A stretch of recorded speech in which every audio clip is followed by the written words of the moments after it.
Amazon Fire expected July 2014 in the US.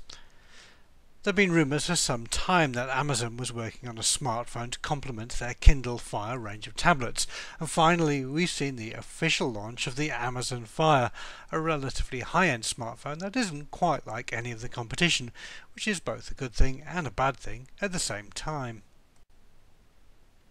To look at, the Amazon Fire is easily one of the dullest phones around. A minimalist black slab, the only thing that makes it distinctive is the Amazon logo on the back, although you can add a coloured cover if you want.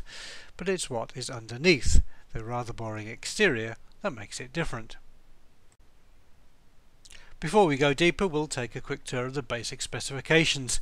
The Amazon Fire has a 4.7-inch 720 by 1280 pixel display, a 13 megapixel primary camera with OIS and 1080p HD video capture, plus a secondary 2.1 megapixel one on the front.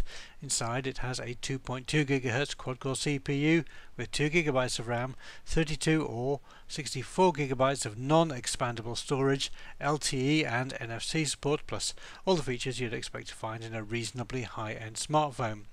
The Fire packs a decently sized 2400 mAh battery and weighs a somewhat hefty 160 grams.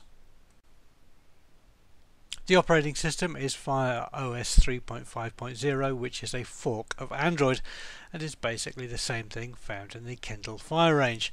This is one of those good things or bad things depending on your point of view. The Amazon App Store doesn't have the range or quality of Google's, but on the other hand Fire OS does allow you access to Amazon's very large content base. So if content such as movies, music and books are more important than apps, then the Amazon Fire might be the device you're looking for. But the Amazon Fire has a few tricks up its sleeve. One of them is a sort of simulated 3D effect, which uses an array of cameras on the front of the device to track where the user's head is and to adjust the display accordingly. These cameras also allow for gesture control and can help you read a book without touching the screen. Another feature is Firefly, which can scan barcodes, website addresses, email addresses and other data, and then allows you to do things with it, such as visiting their site or storing contact details. But it goes much further too. It can also recognise movies, TV shows and music, and can bring up more details about them as you watch. As with high-end Kindle Fire devices, the Fire smartphone has a Mayday feature which puts you in touch with an expert to tell you how to use the Fire's features. And although some other devices might match some of the Fire's other features, the Mayday service is something unique in this class of device. The Fire also includes a year's subscription to Amazon Prime, which would normally cost $99 in the US.